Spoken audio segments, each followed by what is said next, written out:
Acchiappa l'idea! Oggi facciamo insieme un piccolo presepe di cartone.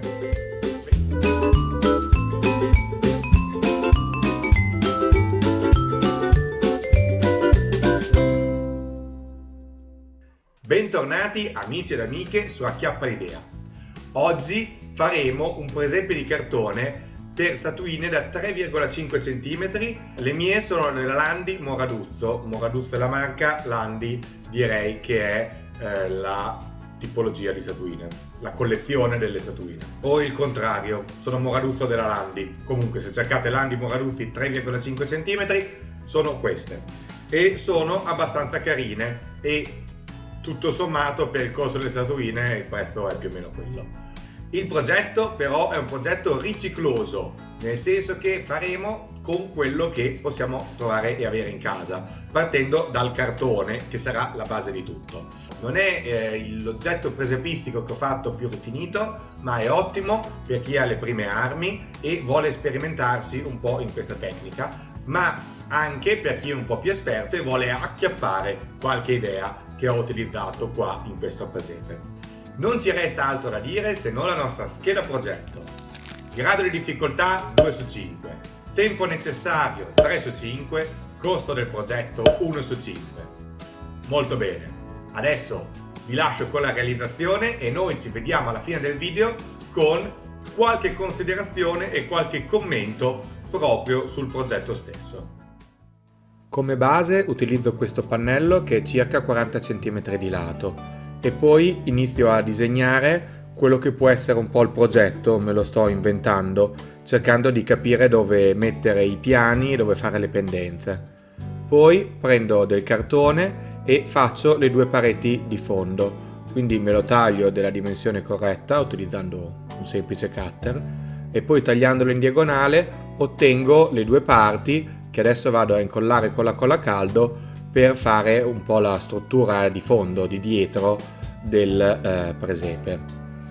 Poi per fare i piani vedete che prendo questo pezzo di cartone qui e provo a vedere come potrebbe stare, però mi convince fino a un certo punto, vedete che sto facendo le varie prove e quindi sono andato a prendere in garage che avevo delle vecchie scatole di uova e utilizzerò poi queste per fare i vari piani e i vari livelli del nostro presepe. Mi sono piaciute come materiale perché sono già abbastanza fatte, già abbastanza costruite, ma non hanno degli spigoli vivi e anzi tutte le parti che contengono proprio le uova sono tutte belle bombatine, curvatine e ben si prestano per andare a costruire, come vedete, tutte le parti di roccia della nostra montagna, del nostro presepe. Poi qui sto andando a tagliare un pezzo di cartone in piccoli rettangoli, li vado a incollare per fare una delle scale che sarà al centro del nostro presepe. Vedete, si incollano banalmente con la colla a caldo, non bisogna ne essere neanche troppo precisi e regolari e quella lì sarà appunto la scala che metterò in questo punto. E una volta che siamo soddisfatti delle dimensioni possiamo andare a fissare la scala direttamente alla struttura, sempre con la colla a caldo. Poi davanti alla capanna vado a fare questa rampa e quindi con un pezzo di cartone lo sagomo e poi lo incollo. Una volta che siamo soddisfatti di tutta la nostra struttura prendiamo della colla vinilica, la diluiamo con un pochino d'acqua e andiamo a ricoprire con o della carta igienica o dello Scottex o anche del giornale vecchio tutta la nostra struttura. Utilizziamo l'impasto di colla vinilica e acqua sia per bagnare le superfici di cartone sia dopo per impregnare la carta o la carta di giornale o lo Scottex, quello che abbiamo scelto di utilizzare, in modo da fare una specie di cartapesta che dopo sarà anche rigida. Vedete che lo mettiamo anche nel bordo, lo andiamo proprio a ricoprire tutto. Cerchiamo di lasciare le screpolature, le pieghine che la carta farebbe. In particolare non andiamo a colmare tutti gli spazi della scala in modo che rimanga appunto il gradino visibile. Ecco qui, poi lasciamo asciugare. Una volta che è asciugato un po', questo è del cemento, questo qui è della polvere di tufo, ma se non avete cemento e polvere di tufo va bene anche dello stucco e della polvere di caffè usato, per esempio, un pochino di Vinavil, dell'acqua e otteniamo un composto che deve avere circa la consistenza come quella dello yogurt quando ci si mette dentro il muesli, quindi un pochino granuloso. Aggiungo anche un po' di acrilico color terra di siena naturale che aiuta a dare questo colore che è un po' quello giallognolo delle pietre del deserto, per intenderci, o così mi sembra, e lo andiamo a spalmare ricoprendo tutta la nostra superficie. Nei punti dove c'è la montagna magari possiamo mettere anche un pochino più di materiale, nei punti dove dobbiamo mantenere i piani lo andiamo a spennellare in modo che ne rimanga un po' meno, in modo da non rovinare troppo l'aspetto pari e regolare del piano. Una volta che è asciugato, vedete, si schiarisce.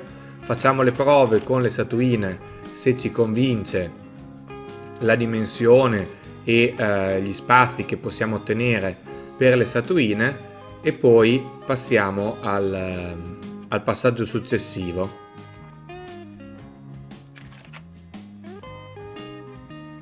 che è quello della colorazione. Utilizzo degli acrilici e delle tinte acquerello e do tutto a pennello bagnato, quindi diluisco molto le tempere, i colori, le tinte che ho con dell'acqua e andiamo a creare delle sfumature, una non uniformità del colore che vedete altrimenti è piuttosto piatto, e quindi delle aree le facciamo più verdognole, altre più marroncine, altre un pochino più grigie, in modo da creare appunto una disuniformità del colore e un aspetto più naturale della roccia, ecco.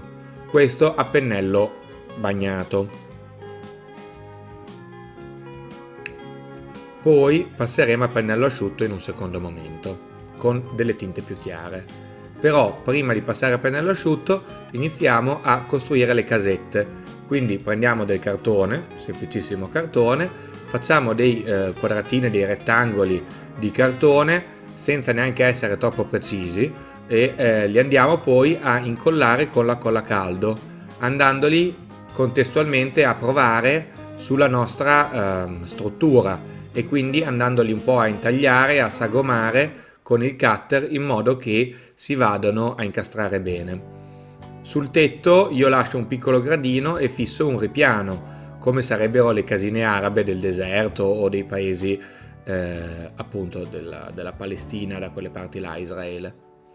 E quindi inizio a fare tutti questi quadratini, questi cubetti, queste casette e mano a mano le sagomo e le incollo l'una all'altra in modo che poi si vadano a posizionare bene nella struttura del nostro presepe. Un pezzo alla volta lo si aggiunge e si ottengono questi villaggetti, questi agglomerati di case.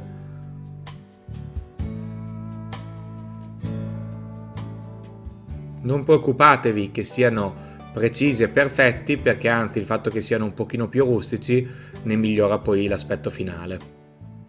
Quando siamo soddisfatti prendiamo questo è gesso, questo è polvere di tufo, ma anche qua lo si può sostituire con della polvere di caffè usato, un pochino di Vinavil sempre, e ci ho aggiunto un pochino di acrilico, questa volta color bianco sporco, e andiamo a dipingere spalmando un po' questa crema che ha la consistenza dello yogurt, questa volta senza muesli, è un pochino più liquido, su tutte le parti delle nostre casette, andandolo a ricoprire tutto sostanzialmente.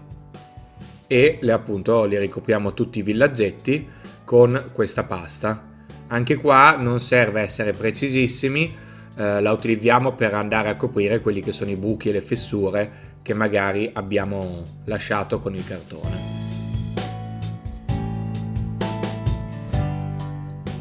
Mentre si asciugano le casette, preparo la tenda con il quale faccio la grotta. In realtà non faccio né una grotta né una capanna, ma una tenda per la natività. E quindi un pezzo di stoffa e due bastoncini lunghi circa 8 cm che li fisso ognuno in uno dei due angoli della stoffa, come vedete, e poi la posizionerò lì. Ora, prima di attaccarla però prendo della paglia che avevo già in casa, la smenuzzo un attimo per farla fine e la vado a incollare con il Vinavil sulla base, appunto nella zona dove ci andrà poi la natività, e per caduta vado a spolverare la nostra paglia sminuzzata. Poi, mentre quella si asciuga, noi possiamo lavorare andando a incollare con la colla caldo lì sul fondo della roccia la nostra stoffa, e poi prendo dello spago e lo fisso in alto sul bastone e incollo 2 chiodini a cui fisserò poi lo spago. Per incollare i chiodini utilizzo la colla caldo che fa presa istantaneamente. Tendo il filo, lo annodo e poi taglierò l'eccedenza. Anche di lì, appunto, vado a tagliare una volta che ho annodato lo spago. Ne fisso 2 anche dall'altra parte, in modo, appunto, da un lato da essere estetici, dall'altro aiutarmi a tenere ferma la tela della tenda della natività. Così. In un secondo momento andrò a inscurire i chiodini e vado a inscurire anche la tela in modo che non fosse proprio così brillante e bianca. Posiziono per l'ultima prova le nostre casette e vado a realizzare, mi piaceva l'effetto, queste ringhiere, queste recinzioni nei punti appunto lungo la salita e davanti alle case. Per fare i buchi utilizzo il mini trimmer a batteria che ho e che è molto comodo, altrimenti va bene anche un chiodo, basta bucare un attimo il cartone. E vado a posizionarci questi bastoncini alti circa 1 centimetro e questi qui li incollo un po' col Vinavil, un po' con la colla caldo. Non c'è la colla migliore, una volta che ha asciugato il Vinavil tiene come la colla caldo, è semplicemente riposizionabile una volta che è ancora fresca, mentre invece la colla caldo ci mette veramente poco a raffreddarsi, soprattutto quando ne usiamo poca. Quindi un po' a Vinavil, un po' a colla caldo, io mi trovo bene con entrambe.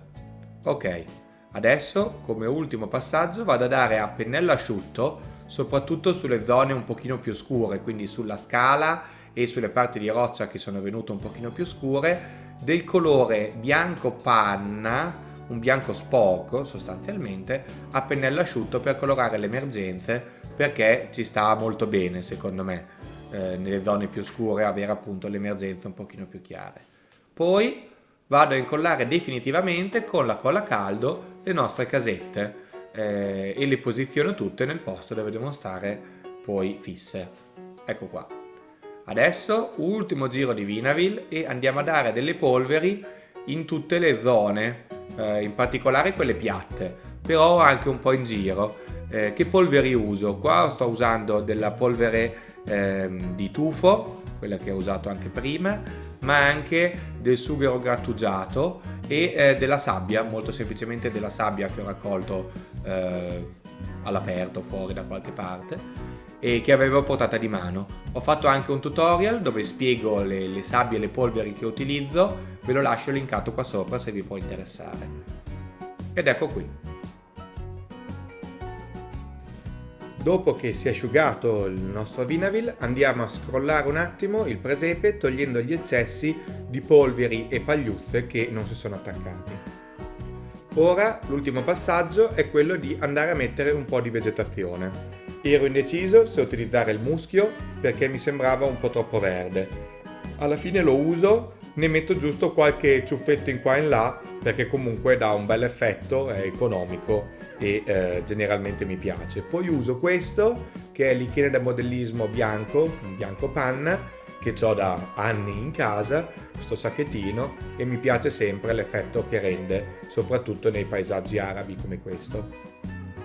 E poi uso questa che è asparagina, mi avete detto voi commentando uno degli scorsi video, l'ho trovata qua in Appennino, è piuttosto economica, anzi è economicissima, l'ho raccolta e non ho devastato piante per prenderla, ma ho preso giusto qualche ciuffetto in qua e in là e quindi le vado a mettere un po' come fossero degli alberelli, utilizzando la colla caldo sempre per fissarli alla nostra struttura. Così.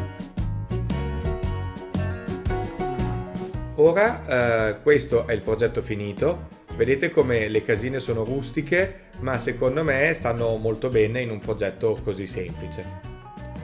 Ora un rapidissimo time lapse dove andiamo a posizionare le nostre statuine, che sono leggermente più grandi delle casette. Non è proprio una proporzione perfetta, però tutto sommato secondo me possono stare bene in un presepe. Ora, adesso vi lascio qualche intelligente considerazione, spero, su il presepe stesso e qualche consiglio.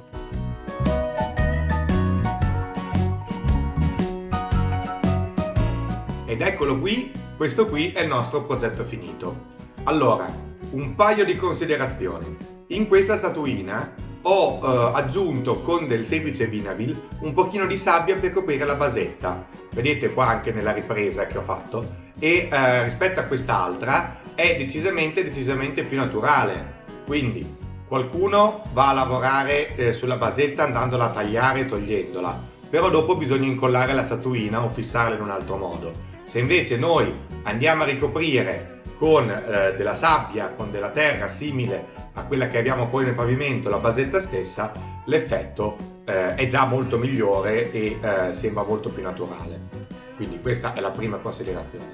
La seconda considerazione è che qua abbiamo ottenuto un oggetto presepe finito, però se noi teniamo solo la parte della collina viene molto bene, e questo tipo di casette si presta molto bene a fare anche un villaggio in lontananza da collocare in prospettiva in un presepe più grande con statuine più grandi, quindi fare una specie di collina che si vede in lontananza e che ha le sue casette.